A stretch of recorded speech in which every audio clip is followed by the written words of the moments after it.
Q&A. My name is Tracy Matson. I'm a certified professional dog trainer here in Utah. Every Wednesday we do a live Q&A, so I'm here to answer all of your training and behavior questions. If this is your first time joining us, welcome, and please put your name in the chat and either the state or country that you're from so I can enter you in for our live drawing that we'll do between 7 and 7:30. And then if we have more questions, I'm happy to stay on until about 8 and answer questions for everybody. So happy Wednesday. I don't know about you guys, but it is hot here. And how was everybody's Memorial Day weekend? Ours was uneventful. We did yard work. And then our little town had this program for they started this like historical. So they had a program that my friend and I played at because we're musicians as well. So that was kind of fun. Other than that, just stayed home and hung out with the dogs. Hi, Anita. I was waiting for somebody to get on. I was worried that the chat part wasn't going to work again. So I'm happy to see that you got on.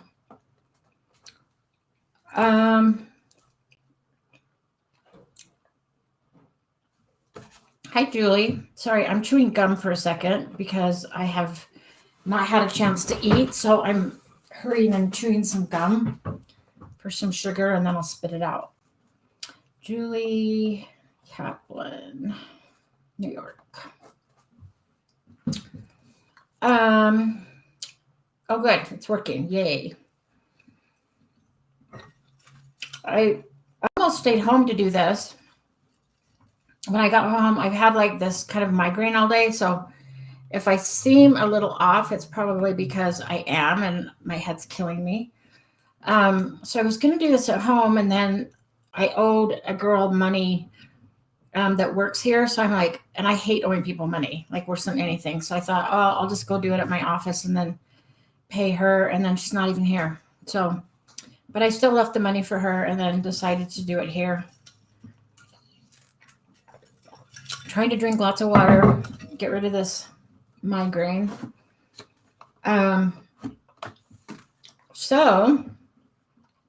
The two ladies that are on here, do you guys have any questions? I have my faithful followers that come like every single week. I'm so excited that you guys can put up with me every week. Hi, Pat. I'm going to put Pat down.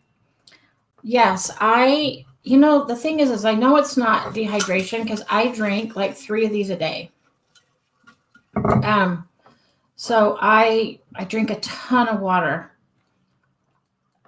Pat, tell me where you're from too, and I'll enter you in the drawing. So our weekend was good. When I say our, my cousin's living with me with his 11-year-old son. So we pretty much just like did yard work, mowed lawn, planted a couple trees,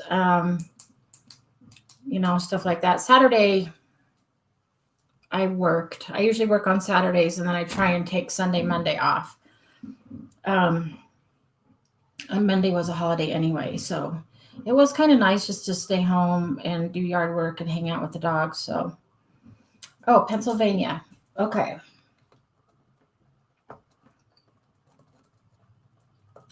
So Pat, if this is your first time, you get entered into a drawing, and then whoops, I just dropped something.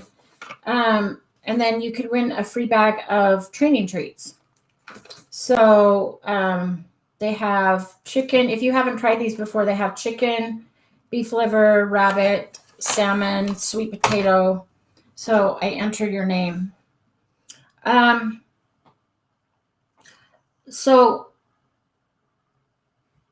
Nicole, good for you though. Heading to do some scent training with Wilma. That's awesome.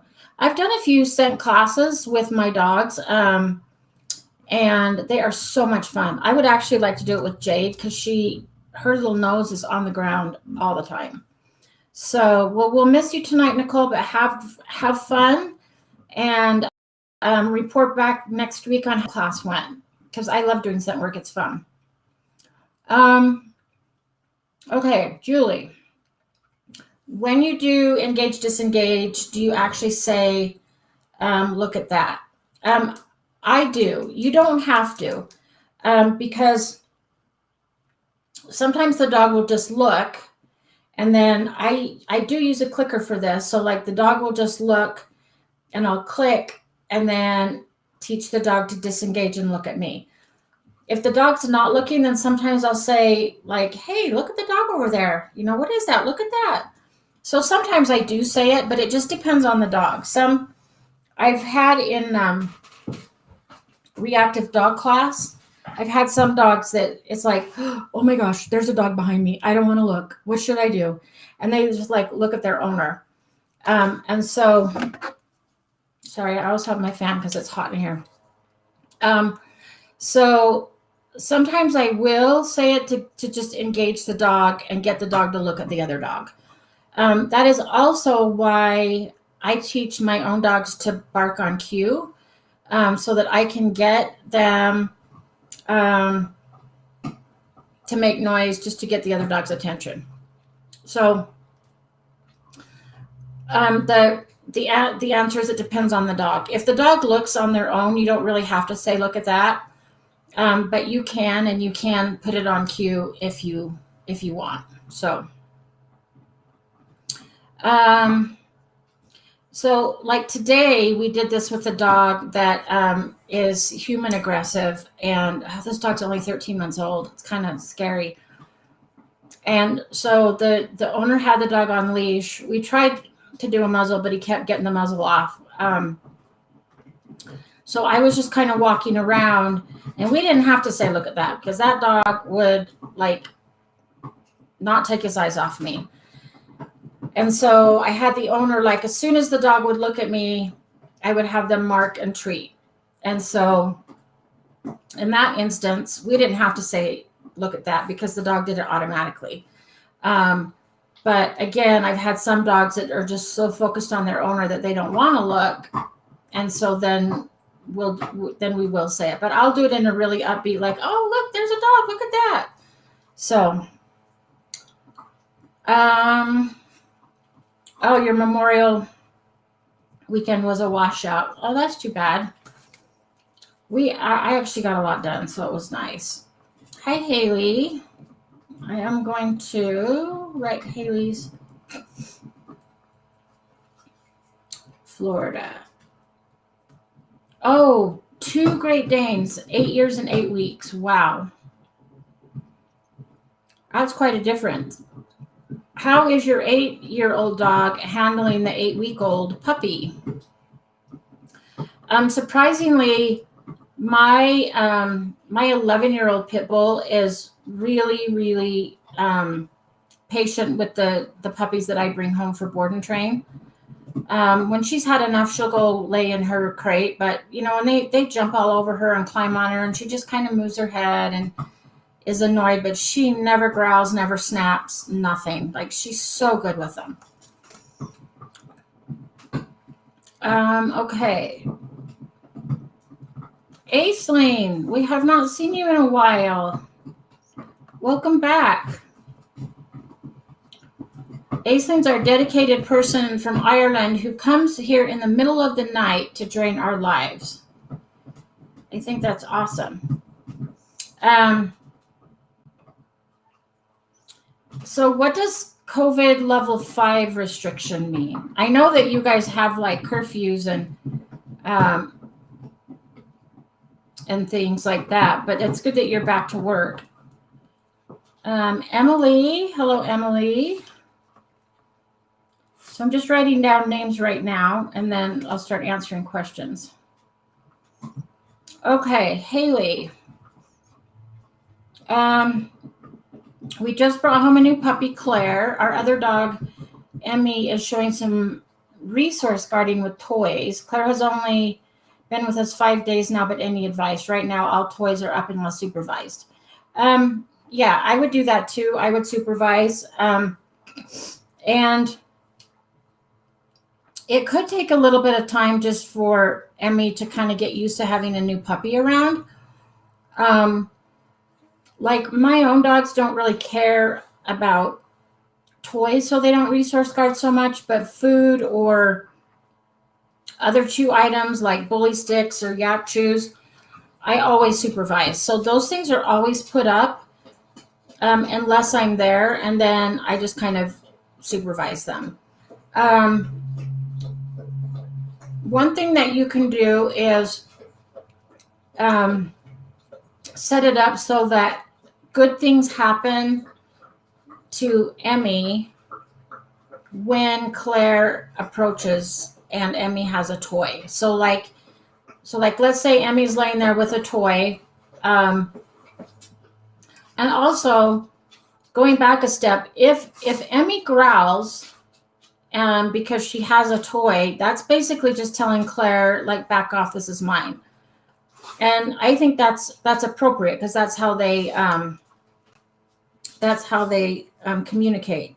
Now, if Claire doesn't take the hint and continues to, come forward and try to take the toy, then Emmy might, growl or snap or something like that. We definitely don't want a fight. We don't want Emmy to attack Claire, but giving a warning like, hey, this is mine, you can't have it, is appropriate. But one thing you can do is, if Emmy or if Claire approaches, you can reward Emmy for staying calm. So like for Emmy, good things happen when Claire gets close to my toys. You could do things like that. You could also set it up so that, you'd need two handlers, but have one. Well, let me think. Yeah, so you could have Claire on a leash, and then you have Emmy on a leash with a toy, and just kind of do the engage disengage game. So Emmy looks at Claire, stays calm, you reward, and then you can move Claire a little bit closer, and Emmy looks. So it's kind of like the engage disengage that we were just talking about. So Emmy notices Claire, stays calm, you give a reward. But I would also kind of teach Claire that it's, if Emmy has a toy, then that's her cue to back away and kind of let her have it. So a lot of times if I have puppies at my house for board and train, like if, let's say Jade has a toy and one of the puppies comes up and gets it, Jade will growl. Like she will say, no, this is mine. And so then I'll give the puppy something else. I'll say, oh, that's Jade's. She's chewing on that, but here, you can chew on this. And so then a lot of times the puppy just wants something to chew on, so then they'll take it and go chew on something else. So does that make sense? And yeah, I think you're doing absolutely the right thing to put up toys unless supervised. And I think since you've only had Claire 5 days, it's going to be a little bit of adjustment for Emmy as well. And then they'll get used to each other. Jade used to be a terrible resource guarder, and now she's not so much anymore because she knows that everybody's going to get one. I'm going to supervise. I'm not going to let her go take her sister's stuff. So I rarely have that problem. Once in a while I do, but not nearly as much as we used to. Hello, Destiny. We write down a few more names. Haley, they snuggle and are really great as long as there are no toys around. That's good. Yeah, and it's interesting. It's interesting that to see what dogs are going to resource guard. Like my dogs could care less about toys. So I can have toys around, but food or like bully sticks, yak chews, turbo tendons, things like that, I have to totally supervise that. But there's certain things that, I've got toys all over my backyard and my dogs could care less. In fact, I was out in the yard over the weekend and I saw one of the dogs had a chew, and it was Jade, and Jade's the one that's most likely to resource guard, and Daphne walked right up to her and nothing. I mean, they just don't care about that. So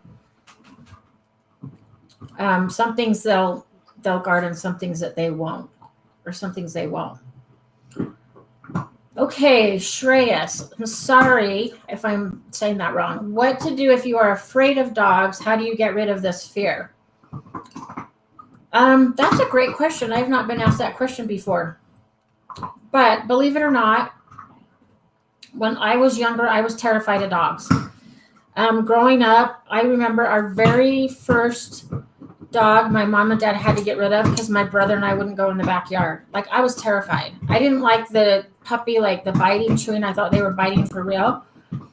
And I still remember when I was like in kindergarten, my dad tried to bribe me with soda pop and candy to pet a dog, and I would not do it. I absolutely wouldn't do it.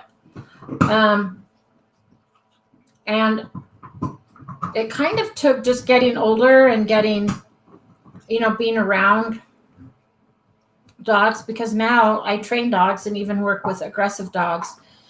I would say how to get over the fear is if you can find somebody that has I know a lot of people that are really terrified of pit bulls, and they think that they believe everything they hear on the news, which I used to too. So because I do have 3 really good pit bulls, if I know somebody's afraid, I will introduce them to one of my dogs and say, this is what most of them are like. And they don't have to pet her if they don't want to, or they can just toss treats or just like put their hand out and see if the dog wants to come and take a treat, which if it's one of my dogs, they will, because they're food hounds.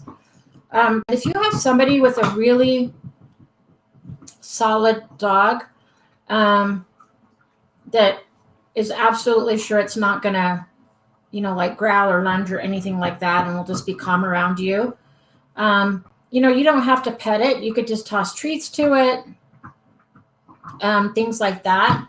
But I think just being around some really chill dogs is going to help you get over your fear of dogs.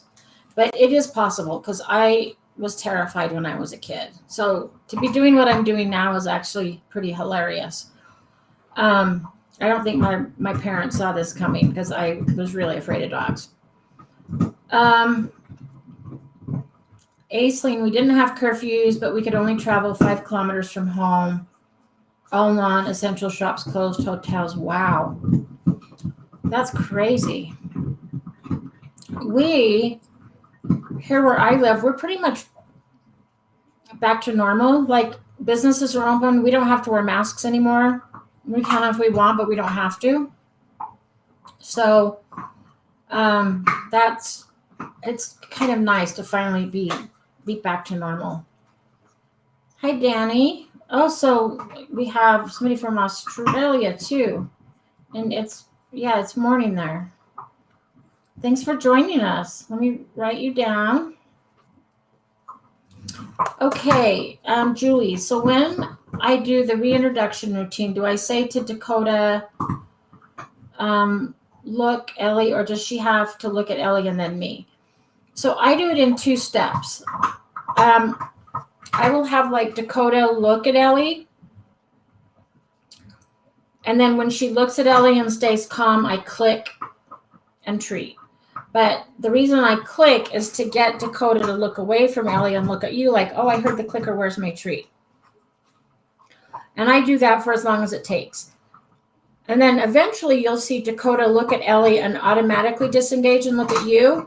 And I click and treat for that. Because that's actually what we want. We want Dakota to just look at Ellie, look away. So I click and treat for both. But if she originally looks at Ellie and stays calm, you can click for that. And then If you do that enough, the click is going to predict the treat. So then she'll start to disengage and look at you. And then eventually she'll do that on her own. So, yeah, I reward for both. Okay, Pat. Our 17-month-old male golden needs to learn to leave company alone. He saw since we brought him home in March of last year. I have work to do with him. He's not neutered yet. Soon, I hope. His kidney levels are 2.1. What does that mean? I'm not sure what that part means. His kidney levels are 2.1. And when you say that he has to learn to keep company alone, like what does he do? Does he jump on them? Does he try to hump them? Because either way, you can teach a different behavior. So let's say whether he's jumping or humping, you can interrupt and say like, hey, and then redirect him. Like ask him to do a down stay, a sit stay, a go to your bed. If he's sitting, he can't be humping or jumping. Sorry for the noise. Jade's chewing on a yak chew. So I would interrupt. I would also ask company to turn their back. So if your dog is like trying to hump them, just ask them to turn their back and walk away.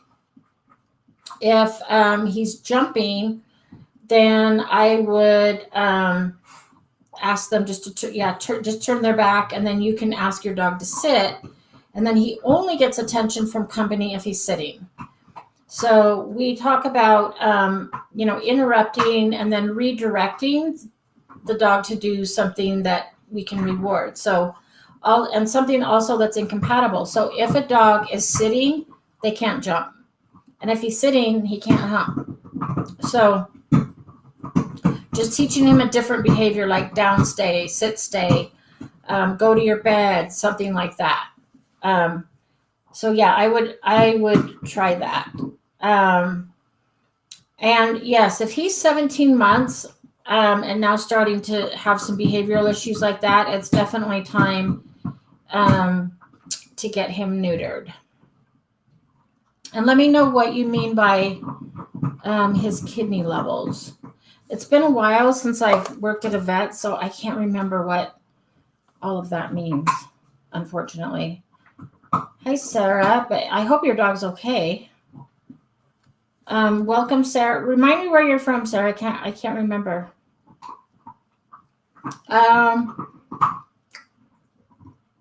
Okay, so Haley, yes, I never thought about rewarding Emmy in that way. I'll try that. Emmy is actually the one that will try to take the toy away, even if she already has a toy. She always wants the one the pup has. Oh, yeah, so that happens too. So if the pup has a toy and Emmy goes up to take that toy, then if the puppy gives it up and says, all right, I don't really care, you can have it. I guess Emmy could have it and then give the puppy another one. Or you can say, oh, Emmy, that's the puppy. Sorry, that's Claire's. Here, you can have this one. And sometimes that is why I buy 3 of the exact same toys. Every toy I have 3 of them. So that, and they still swap because I don't know why they always want what the other one has. So even though it's the exact same thing, and sometimes they'll just swap. So, Jade will go get Daphne's, but then Daphne will go get Jade's, but it's the same toy. So as long as there's no fighting, I do let them do that. If they want to swap, it's fine. But they can't fight over them. So, yeah, and you want to make sure, too, and as the puppy gets older, Claire might actually start to be like, oh, no, this is mine. Sorry, you can't have that. And if Emmy backs away, then that's totally fine. That's appropriate. That's Claire saying, nope, this is mine. You can't have it. And Emmy's like, okay, no problem. I'll back away. But then if you have like a scuffle over it, then that's not okay. So that's when I would intervene and say, Nope, that's Claire's toy. Here, you have this one. And I do have to do that with Jade sometimes because she won't take Maddie's stuff because Maddie has corrected her before and she knows she can't do that. But Daphne's the kind of dog that will just give anything up and walk away. And so I kind of stick up for Daphne a lot. Hello, Tammy. I'm going to write your name down.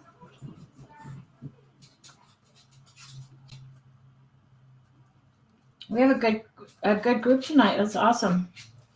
Okay, Julie. We are trying to, I'm assuming that means keep Ellie. So you don't want Ellie to jump on you when she gets excited and when she sees food. We turn our backs. Is there anything else we can do? We go, She loves to jump. Yes. Welcome to my world. That's what this one does. She jumps when I walk through the door. She jumps when I have food. And I honestly think it's the Boston Terrier in her because I've worked with other Bostons and they're like little pogo sticks. And that's where I think she gets it. So yes, turning your back is the right thing, but then substitute it with show Ellie what you want her to do instead. So like with Jade, when she's constantly jumping, I will turn my back, but then I'll say sit and I'll put her in a sit and then I give her attention when she's sitting. And I also have to have company do that too. So when they walk through the door, I'll say, if Jade jumps, I want you to turn your back and only give her attention if she's got 4 feet on the floor or sitting. And so we kind of add that extra because it's okay to interrupt and turn your back and ignore, but then we have to show the dog what we do want and like what's appropriate. So, with food, Jade will jump all the way from the food, just like a kangaroo but then she does not get her food until she does it down and a wait, and then she gets her food. So she's just so excited to eat that she jumps, but then I make her go to her mat, down, and wait, and then she gets her food. So I would add that one step and show her what you want her to do instead of jumping. But yeah, you're doing the right thing. Okay, so they won't do his surgery with those levels that high. Okay. He just licks their faces and sniffs a lot. Yeah, so with that, you could put him in like a sit stay or a down stay, or just teach him to sit. And then when he sits, they can pet him and say hi, because he wants attention. And I actually don't mind it if my dogs sniff other people as long as they're not afraid of dogs. So it kind of depends on your company. If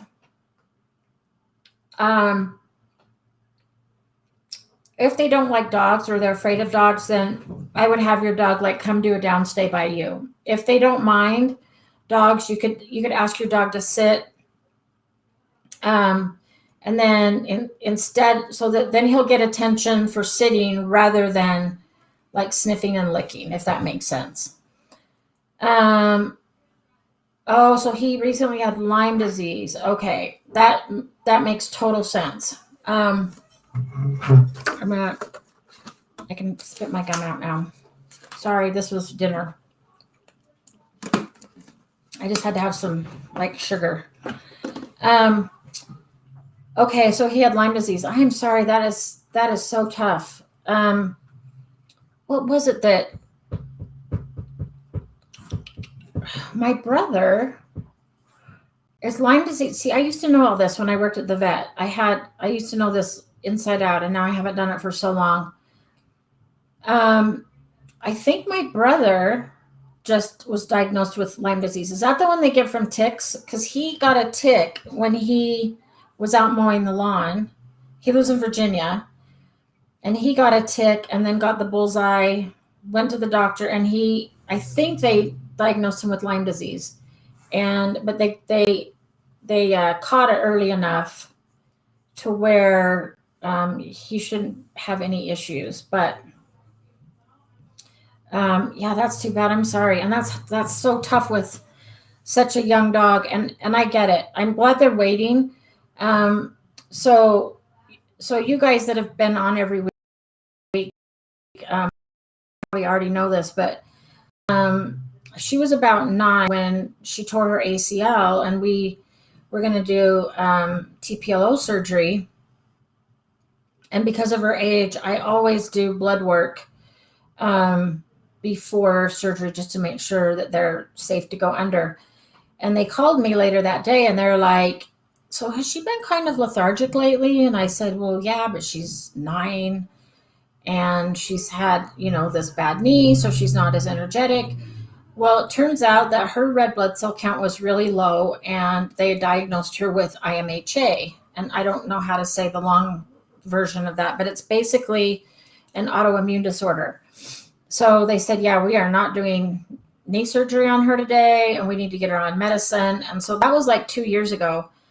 And we do her blood work every, when her count is low, we do it like every couple days. Now we're to like every month or 2 months.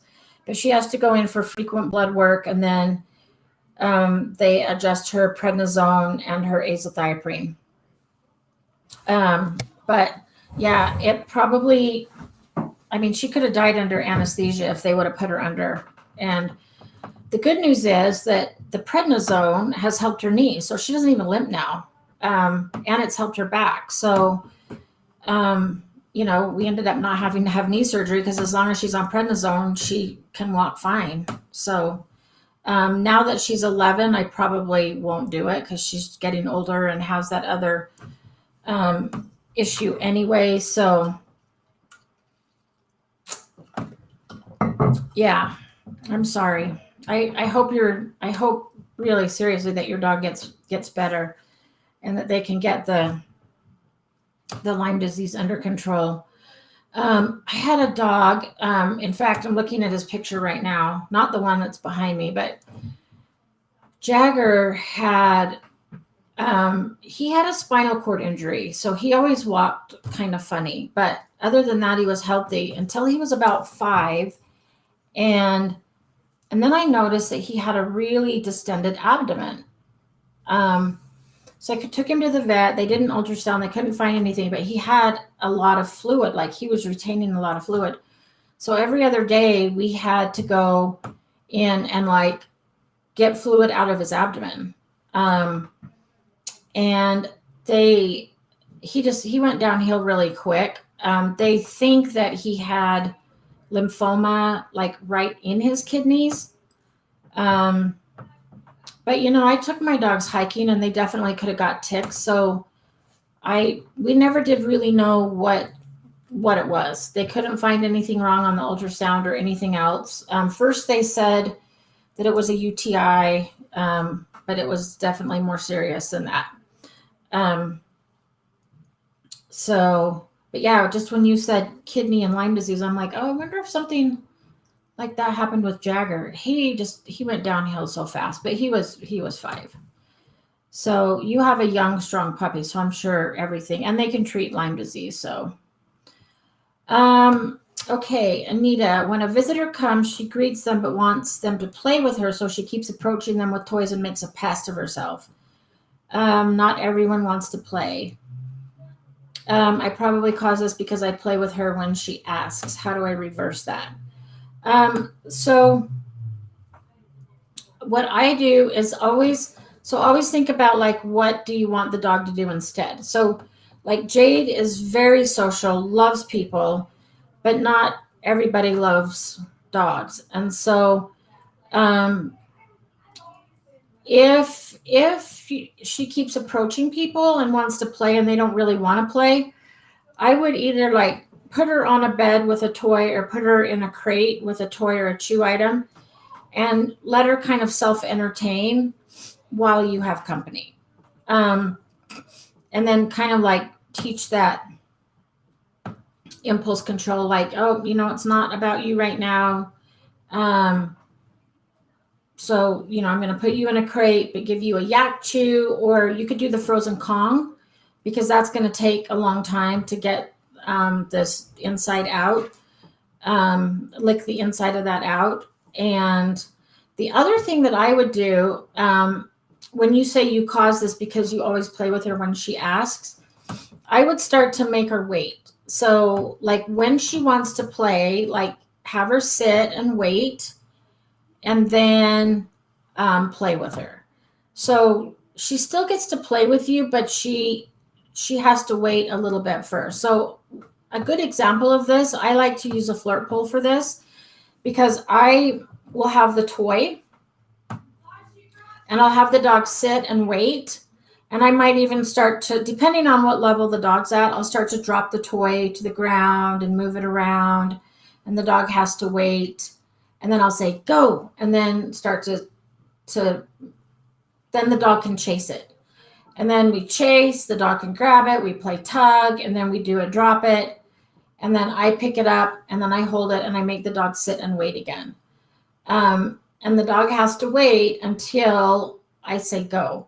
So it's still playing, but you're teaching your dog impulse control and that they have to wait.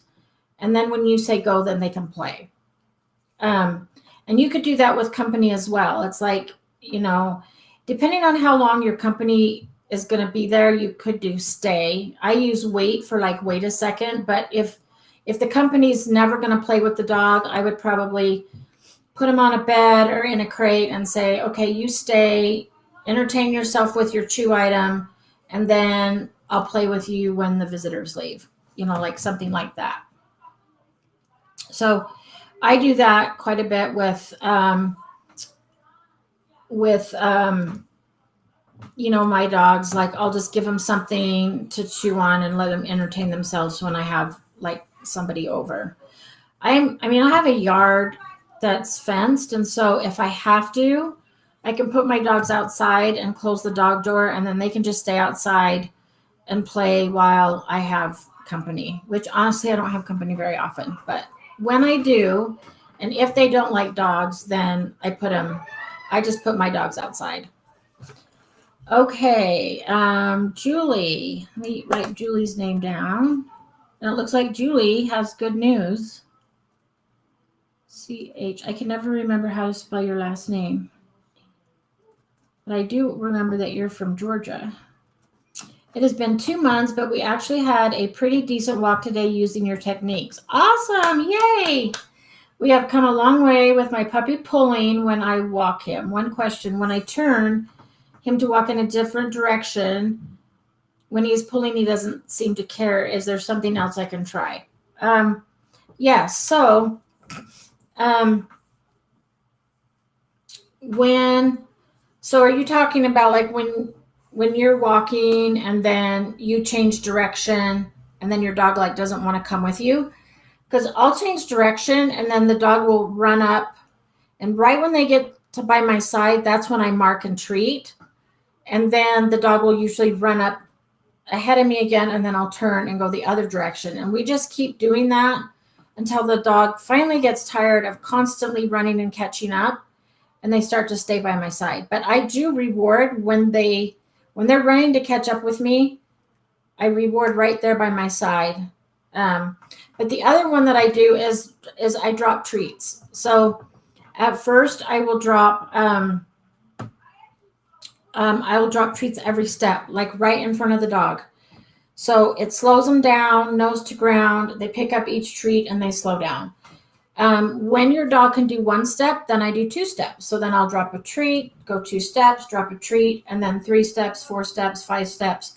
And then I start to, not drop treats as much.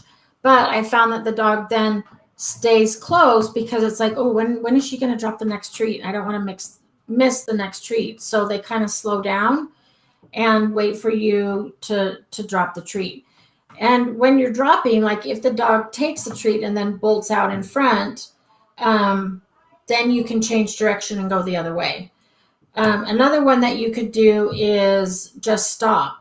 Like sometimes I just stop, and I don't go again until the dog sits or turns around to look at me and gives me a loose leash, then we go again. So sometimes I actually combine techniques. So sometimes I might do the stop and go or change, or we used to do this at the rescue when we had dogs that would like bolt out of their kennel and like pull you down the hall. So we'd get treats and we would just drop them every step and get the dog to slow down, nose to ground, and get them to kind of slow down that way. And if your dog doesn't seem interested in the treats you have, then you might have to use higher value treats. So at the rescue, we would do like hot dogs because all the dogs loved hot dogs. So we would drop little pieces of hot dogs and the dogs would actually slow down to walk. So try that. But congratulations. I'm so glad that it's working. It's so nice when you finally have a decent walk. So my very first pit bull pulled so hard he almost broke my hand. And I thought we are never going to be able to go for a walk. He was so freaking strong. And it was nice when he finally like calmed down, and we had to do a lot of stop and go game. But yeah, and just consistency too, because if you get, I've had clients before that are like, oh, I give up. I'm just going to let my dog pull. But if your dog gets rewarded, even sometimes he's going to keep pulling because he gets rewarded sometimes. And so it's like, well, I'm going to keep pulling because sometimes it actually works. So it's one of those where, you know, as monotonous as that may seem, and you kind of have to look at every walk as a training walk. So that your dog never gets reinforced for pulling. Another thing you can do, I wonder, I threw away my box. I like using freedom harnesses because it has the front clip. So if the dog does try to pull, it just turns them back towards you. I've actually fitted 3 different dogs this week with freedom harnesses, and they've worked amazing. I had one client, it was the first time I met them today, and they had kind of a choke type collar that goes under their neck and up behind their ears, and then they would do the harsh like leash correction. But their dog was like, I couldn't breathe, and I said, well, for one thing, you're going to collapse your dog's trachea. It could cause cervical damage if your dog is like really, really trying to pull and you're pulling your dog back. But we tried a freedom harness and it was amazing. So like no pressure on the neck. If the dog tried to pull, it turned him around. It worked great. So if you need equipment to help you walk, I would like check out the freedom harnesses because I think they work amazing. Okay, Stephanie. Hi, Stephanie. Let me write your name down. I'm running out of room. I just started another column. Okay. Our 2-year-old is still peeing in the apartment. She can hold it and never pees at night, but seems to pee in protest. Have checked with the vet to make sure it's not health related. Proin didn't seem to help. Oh, that's a tough one. Have you tried? So, does your dog sleep in a crate at night, or does she have free roam at the house and can hold it all night? One thing I would do is during the day, if you can't supervise, I would crate her. But then when you take her out, if she goes potty, then she can have free roam of the house. If she doesn't go potty, then I would put her in a crate or tether her to you so that you can catch her like starting to go and interrupt and take her out. And so dogs don't really have the emotion of like protesting. That's probably not the right word, but not wanting to do something or out of spite or things like that. It could be excitement pee. It could be submissive pee.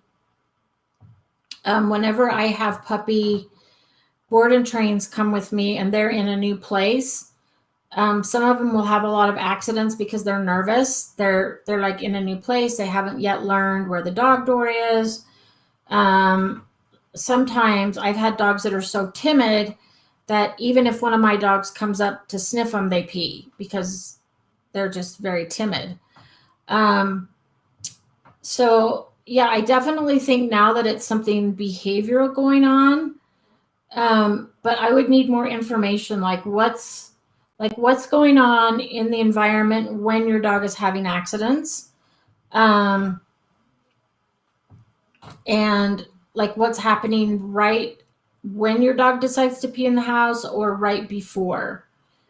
Because yeah, if it's not something health related, then it's definitely behavioral, but I would need more information.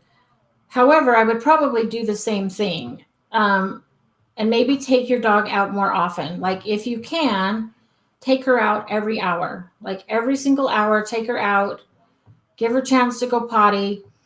I've also learned from this cute little puppy that I had with board and train, he would not empty his bladder when he peed. So like we would go outside, he would pee, I would reward him. He would go back in the house and have an accident. So I started waiting longer outside and he would pee 4 times before he was done. So then I just learned, like when we would go out to go potty, it's like, oh, you're not done yet. And then he would sniff, pee, sniff, pee. So I would make sure that his bladder was empty before he came back in the house. So if your dog hasn't gone outside yet, then I would either tether to you so that you can catch her having an accident, interrupt, and take outside, or crate. The other thing that you could do, since you're in an apartment, which I know is hard, is I've had some clients use those pee patches. I'm not a big fan of pee pads because dogs chew them up. But the patches look like grass, like it's a big thing of grass. And there's some stuff you spray on it that attracts the dog to go there. And it feels just like grass, looks just like grass. And so that might be an option for you as well, to maybe do like an X pen with the patch in it, and see if you can get your dog to go on the patch and then reward for that. Because then it's going to be easier to transition to going like outside because it's so much like real grass. But give her a different option. If you have an apartment with like a balcony, you can actually put the patch outside. They're super easy to clean up. If your dog poops, you just pick it up like normal. With pee, it just goes down to the bottom and then you take the tray out and wash it out. But you could also put it out on the balcony and teach your dog like to go to the door when she needs to go to the bathroom and then go out on the balcony and use the pad, depending on like what floor of the apartment you're on and how long like it takes you to get downstairs. So try those things. So try to keep like an accident log, if you will, and try to take note of what's happening right before, like what precedes your dog having an accident or what's happening like right at the time. And then if you're able, just tether your dog to you so she's with you all the time. And if you see her kind of like trying to walk away or starting to sniff or circle, then you can say, oh, do you need to go potty? And then either go outside or go to the pee patch and try that. There's nothing worse. When I have board and trains, I am cleaning up pee constantly. In fact, tomorrow I'm having my carpets cleaned because the last 2 board and trains I had were horrendous. Okay, Danny, my 6-year-old Maltese barks and whimpers when we go out in the car. Is there anything we can do to help him be calmer in the car? If the window is open, he's better, but we can't have it open all the time. Um, yeah, so it depends on why is he whimpering or barking at like other things he sees, or is it car sickness, or is it anxiety?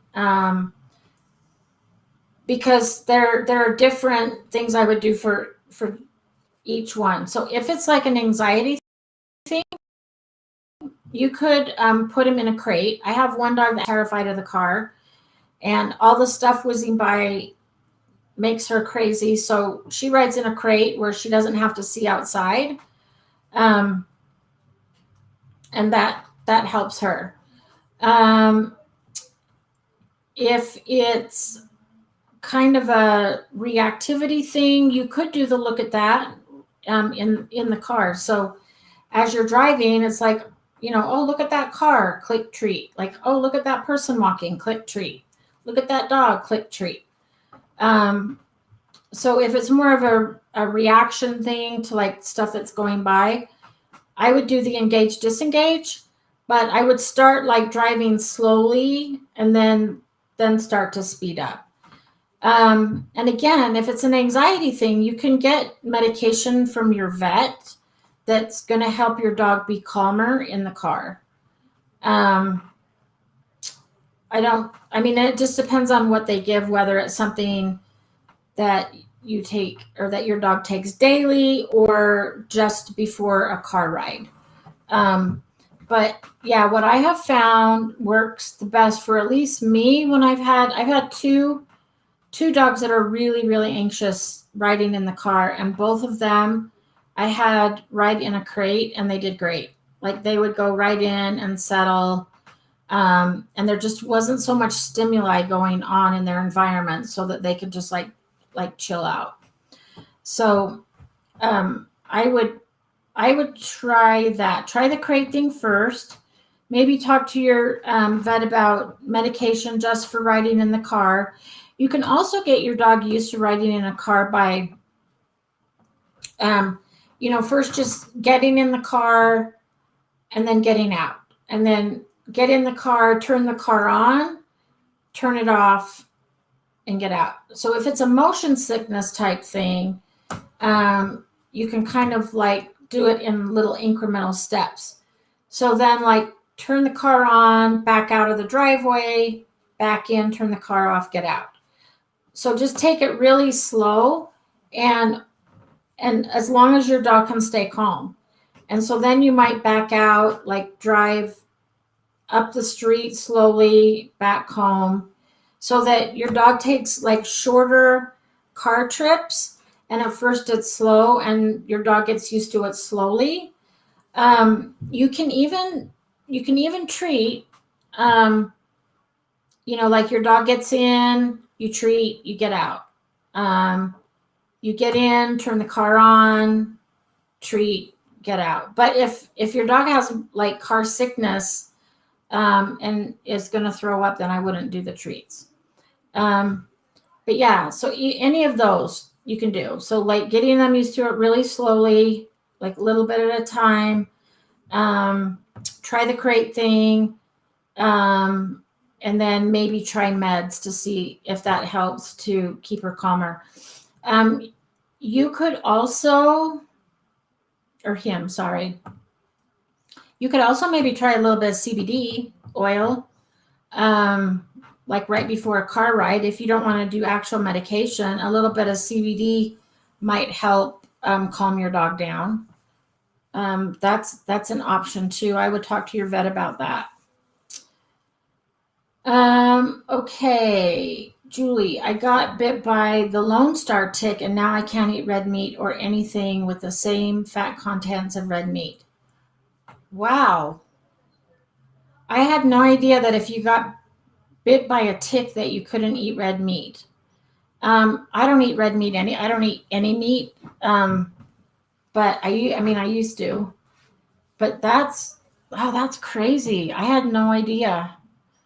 I don't know like what the side effects or what's going to happen like with my brother, or if he just like gets over it. I have no idea. Okay, let's see, Julie. Any ideas what type of exercises we can do with an Aussie mix and Border Collie mix?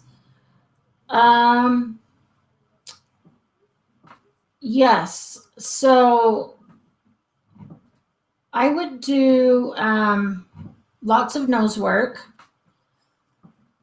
If you can, I would do agility or tri-ball. If there are places in your area that do tri-ball, so I don't know how to actually teach it, but because you have herding breeds, they get to herd a ball into a net. So it's kind of like soccer for balls, but they get to herd the balls into the net. And it's really good exercise and good mental stimulation for herding breeds. So if you can find a tri-ball, somebody that teaches that in your area, that would be awesome. If not, maybe agility or nose work. So lately, I've been doing nose work with Jade, mainly because, she has to. She's being trained right now to alert me to like migraines coming on, which obviously she's not all the way trained yet, but since I have a migraine, she did not pick up on that one today. But we do nose work where I take the scent. So when I feel a migraine coming on, I'll like get cotton rolls and put them in my mouth and just get them soaked with saliva, and then I freeze them. And so I get like boxes. I save my Chewy boxes, Amazon boxes, Pupford boxes, and I'll put I start with 2 and then 3 and then 4, and I'll put a scent in one of them. And I'll say, find it. And then she has to smell the boxes. And then when she hits the one that has the scent, then I mark that and treat her. So even though we're doing it for a specific thing, you can use a hot dog or a piece of chicken or something like that, so that your dog has to smell all the boxes and find the one that has the treat in it. Another good activity that you can do is save your these kind of water bottles. Toss in some treat or kibble and poke some holes in it, and then give it to your dog. They like the crunch, but they also will then have to roll it around and play with it and figure out how to get the treats or the kibble to fall out.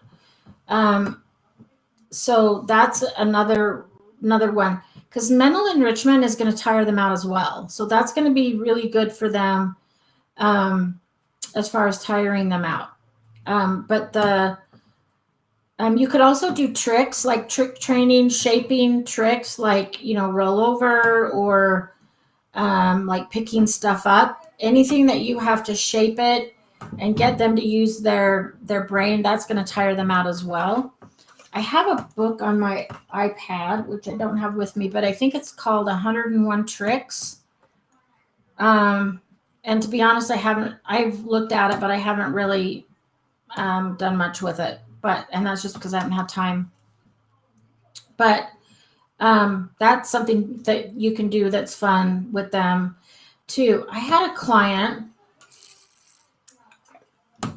who had a border collie, and this dog was amazing. This girl had taught this dog so many tricks, like weaving in and out of her legs, doing rollover, doing sit up. And this was actually a really well-behaved dog because she spent so much time doing training and tricks and things like that. The reason I was called in was just because he was reactive to other dogs and people outside of their condo. But other than that, I was really impressed with how well she had trained and how many tricks this dog knew. So, yeah, you can try doing stuff like that too.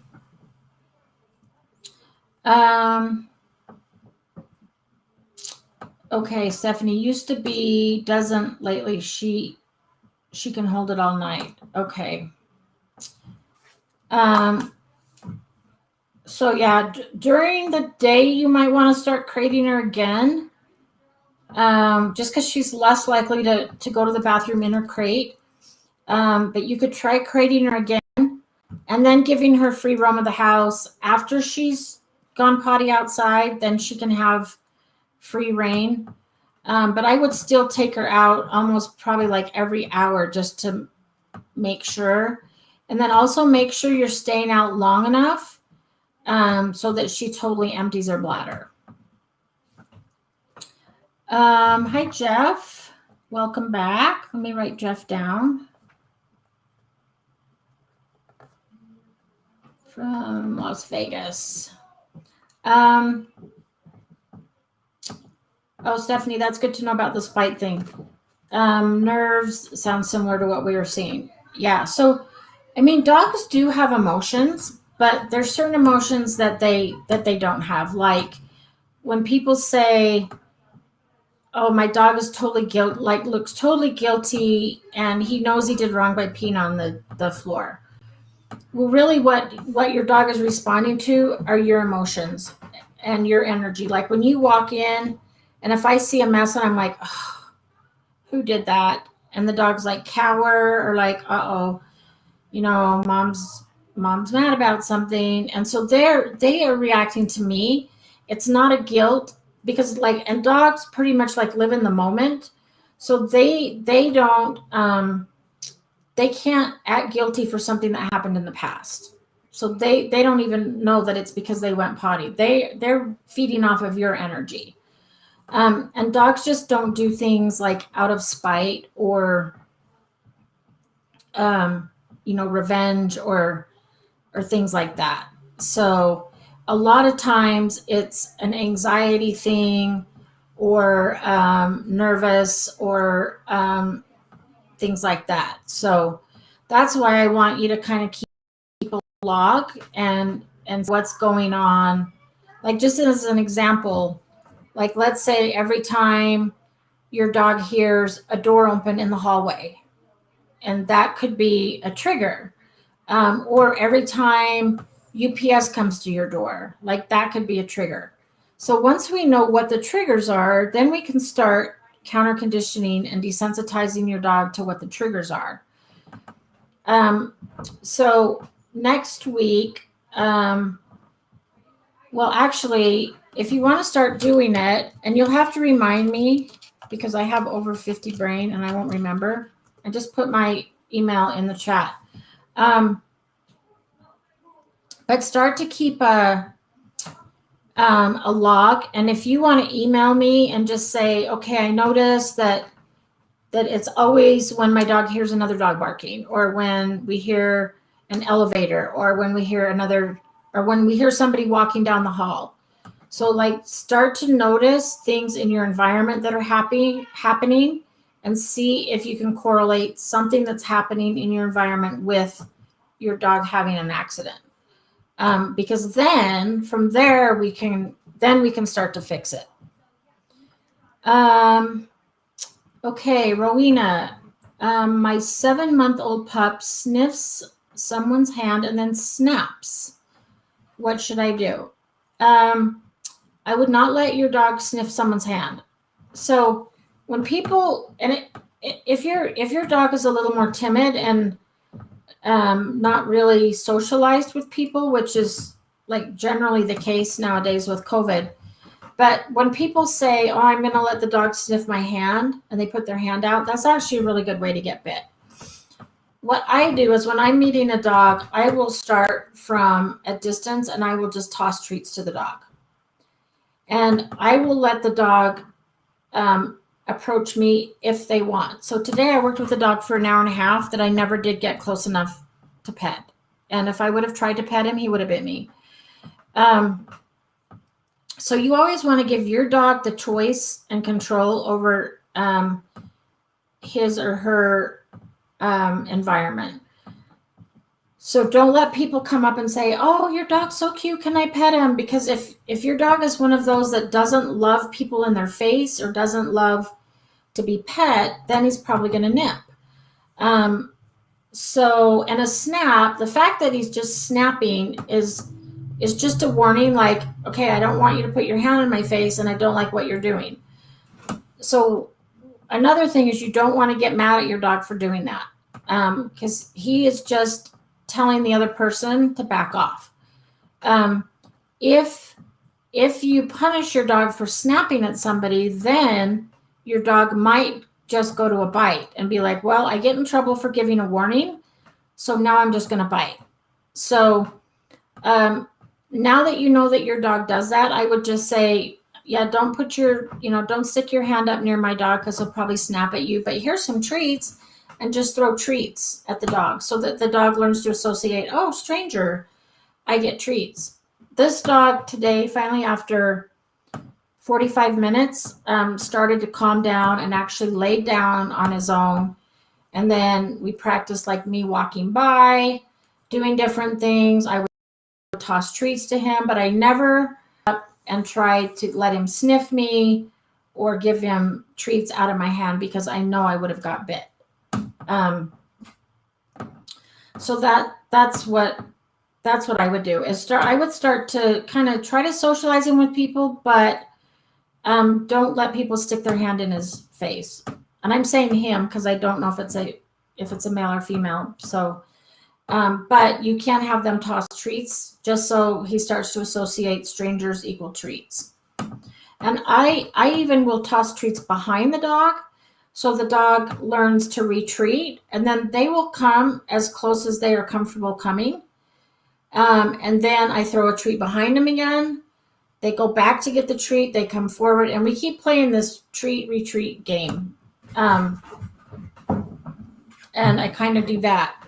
So I would do that until your dog gets a little bit more comfortable. I had a dog who was never really comfortable being handled, or if somebody would like tentatively put their hand out, he would like kind of nip at them. And so I would just tell people like, don't try to pet him because he might bite you.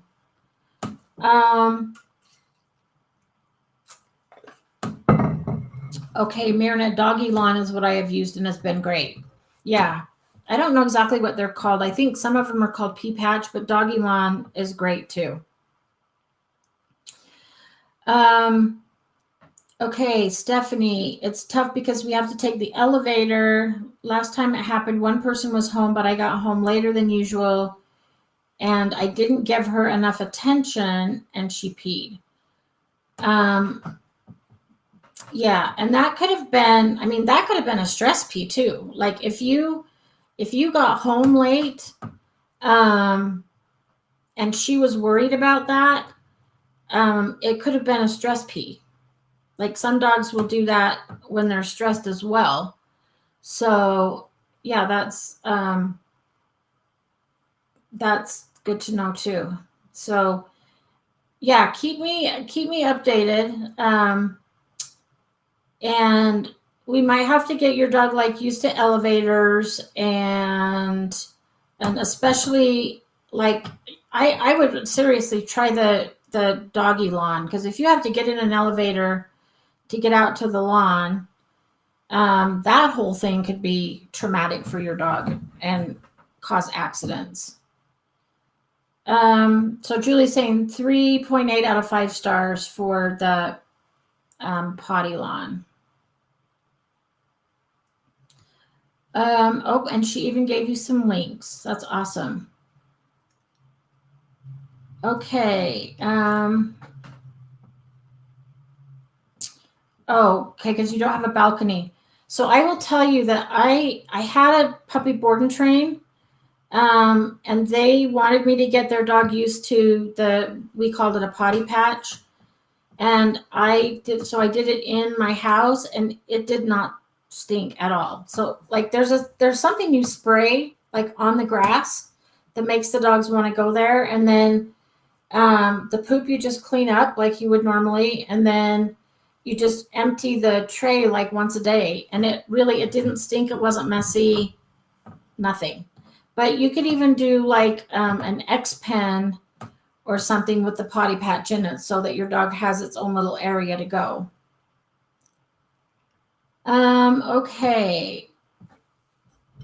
Anita, is there any way to get our dog to stop chewing her bedding?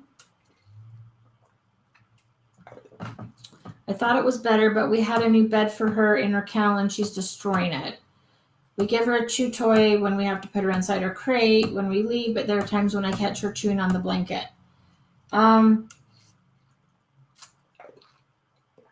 So some dogs And I can't remember your dog's total history, but one of my dogs used to suckle on blankets and chew on blankets. And sometimes when dogs are taken from their mom too early, they will suck on blankets. Luckily right now I don't, and sometimes it's anxiety too. So sometimes if they chew on their bedding and stuff, it's anxiety.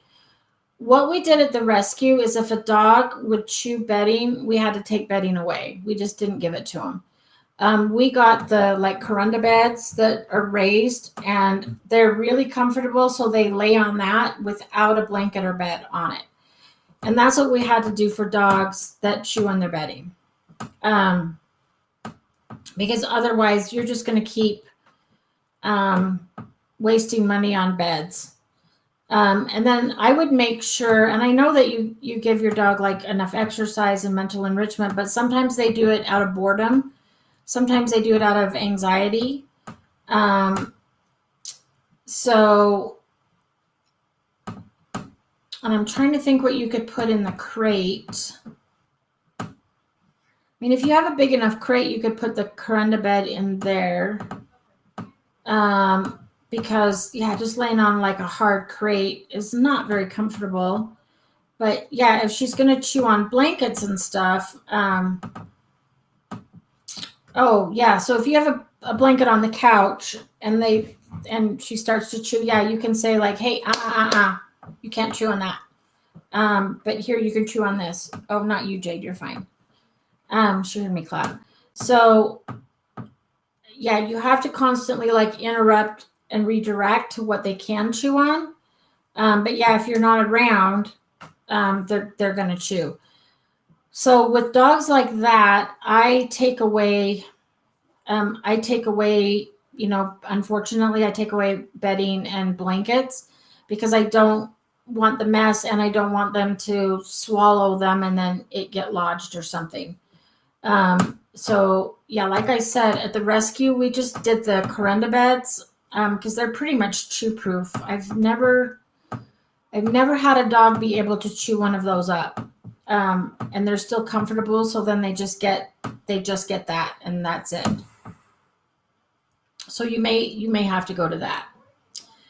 Oh, it is a him. Good. I at least got that right.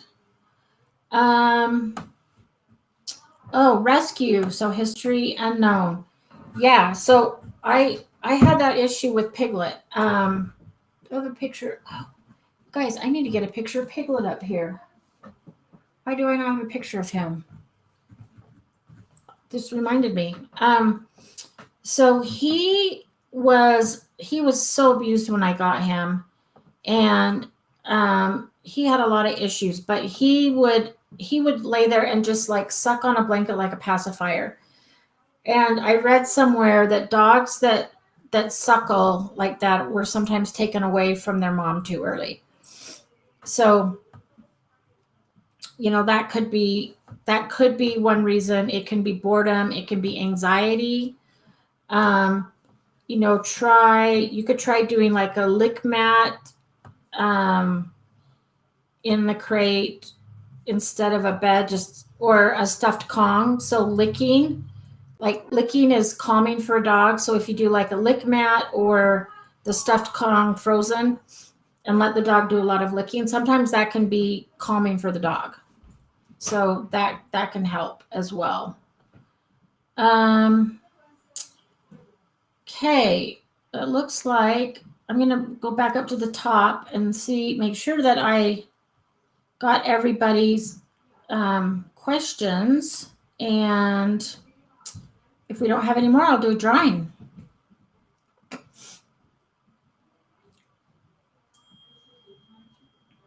Let's see.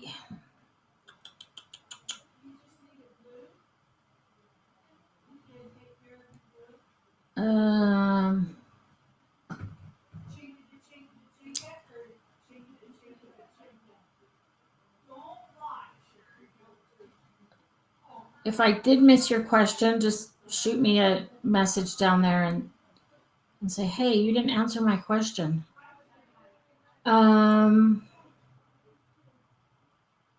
I'm so excited, Julie, that you went on a good walk. It just made my day. I took um I took Jade to Home Depot today to work on just distractions and stuff. And like the first half of the walk, she was pulling a little bit because of all the smells, and they had a flood in there, so they were cleaning up a flood. But just her pulling and um, was driving me crazy. I had to keep saying, "Hey, back up, watch me." And she also likes to sniff a lot everywhere we go. So that's been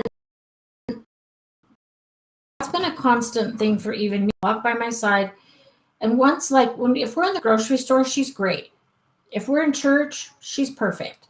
But new places, like if it's a place that we've never been or even been once, she's like, "Oh my gosh, this is like Disneyland, and there's so many smells, and I just have to smell everything." And she's just like wants to pull and wants to sniff. So I feel for you. Um, by the way, I have two more puppies boarding and training with me next week. So every time I do that, I just get a big dose of empathy for you guys that have puppies, because I don't know how you do it day in and day out. I love going and working with puppies, but I'm there an hour and then I can leave. But when I have puppies at my house, it's like 24/7. Like I'm not used to getting up in the middle of the night. I have a dog door, but I always keep the puppies in the crate because I have carpet and I don't want them like peeing on the carpet. Um, okay, it looks like that's it. So I am going to put all these in a bowl. And tonight's winner is Pat Haddock from Pennsylvania. So congratulations, Pat. And I'm putting in, so Pat, what you can do is email hello@pupford.com. And I will email them as well and let them know that you're the winner, and just let them know what flavor of training treats that you would like. They have chicken, beef liver, rabbit, salmon, sweet potato. I think I got them all. But they will send you a free bag to try. So that's all I use in training now. They're great. They're the perfect size, low calorie. They're not messy. That's all I use now. So I love that. So yeah, email them and let them know that you're tonight's winner, and I will email them as well. Thank you, Anita. I'm sure like once I go home and can like lay down and put an ice pack on the back of my neck, I'll be good. Oh yeah, so Julie, I'll go ahead and answer. Is there a way to teach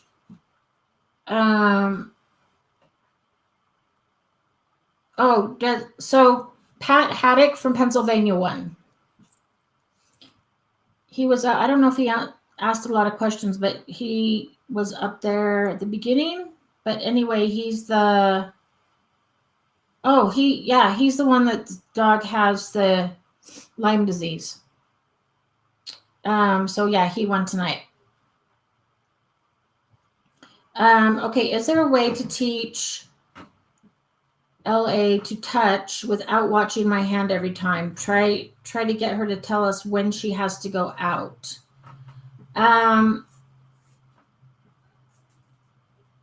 So are you talking about like hand targeting touch?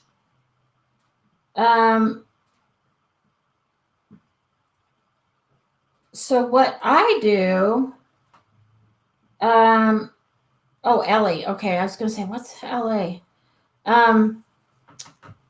So if you're using like bells, well, first when I teach it, when I'm doing potty training, I take a dog out to the same door every single time, so the dog learns like which door, and then eventually the dog will like go to the back door.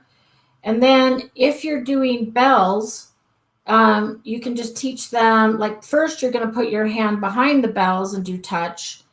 And then eventually your dog will just touch the bells to go out. Or some dogs will go to the back and just scratch at the door and let you know that they need to go out. So, well, that's funny. When I do speak to text, it never turns out well. So, and I use hand targeting for so many other things that I don't really use that for going potty. I will teach a dog to like go to the back door and either like bark or scratch, or like I have a dog door now, but when I have puppies staying with me, I always say like, do you need to go potty? And then we go to the back, we go out, and then I noticed that within a couple days, the dog starts to go to the back door, and that's how I know that they need to go. They eventually learn how to use the um, dog door, but until they do, once they go to the back door, then I go out with them and then reward them. Oh, no bells, she will eat them. Okay, yes, then you don't want to use bells. But I think eventually you could teach her to go to the back door. You could teach her to speak. You can teach her to scratch. So when I teach a dog to scratch, like I'll take a treat and kind of like tease them with it and get them to like paw, to like stop my hand with the treat. And as soon as they paw, I click and treat. And then, oh, it is so hot in here. I have to get a fan in here. And then I click and treat. And then I'll do that again. And then I'll kind of do it by the door. So I might like take a treat and move it around on the door and get the dog to like paw at it and then click and treat. And then I pair that with potty. So like, do you need to go potty? And then we play this. And then as soon as they paw it, I click treat, we go outside and go potty. And then I give the dog a treat for going potty. So I kind of do those steps. But yeah, you can decide like kind of what alert you want your dog to do. So like right now, I'm trying to teach. So Jade used to climb up and lick my face when she would detect a migraine, but that's not always convenient. You know, if I'm in a restaurant or sitting in church, she cannot climb up and lick my face. So what I'm doing is now when we do the scent work, as soon as she gets the box with the scent, I mark it and then I ask her to spin and then I reward. So I'm trying to pair the scent with a spin because I figured that she can do anywhere. So you could do like, I mean, I wouldn't do a spin for your back door because you want something that you can hear. So I would do the scratch or else a bark, but I think a scratch would be pretty easy to teach. And I don't know if she would eat like not a bell, but they have the ones that sit on the floor that the dog can either touch with their paw or their nose. And one of my clients got one. It's like this little round disc and it sits on the floor and the dog touches it and it says potty. And then the owners know that the dog needs to go potty. And we did that same thing. I moved it around, like teased the dog and got the dog to paw at it. And then as soon as he would paw at it, it would say potty. I would mark and treat, and then we'd go out and go potty. So I don't know if your dog would eat that disc. If she eats bells, she might eat the thing too. But yeah, I think teaching a paw would be just as easy. Okay.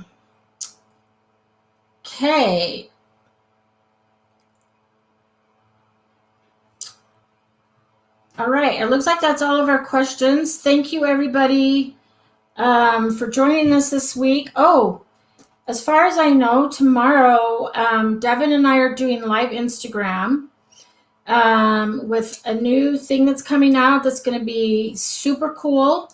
So if you can join tomorrow at, I think it's 5:00 Mountain Time. So 6 Central, 7 Eastern Time. We were going to do it last week, but it wasn't ready. So as far as I know, we're doing it tomorrow. So if you can check it out, it's a new product that they've come out with that is going to be amazing. Like, I'm excited. I'm going to buy it. I will probably be the first one to buy it because I will use this every single day. So it's super cool. So join, like, hop on tomorrow on Instagram and see what they have new coming out. And for everybody else, have a great week. It's Pupford's Instagram. They just said Instagram Live, and they're going to send me an invite. I'm not a techie person. It took me a long time to figure out how to do this. And I thought they said Instagram Live. But I'm sure they'll post it. They'll be posting it on their Facebook page. But something really new and cool coming out. So stay tuned for that. And everybody have a great week, and I'll see you next Wednesday, same time. Okay, bye-bye.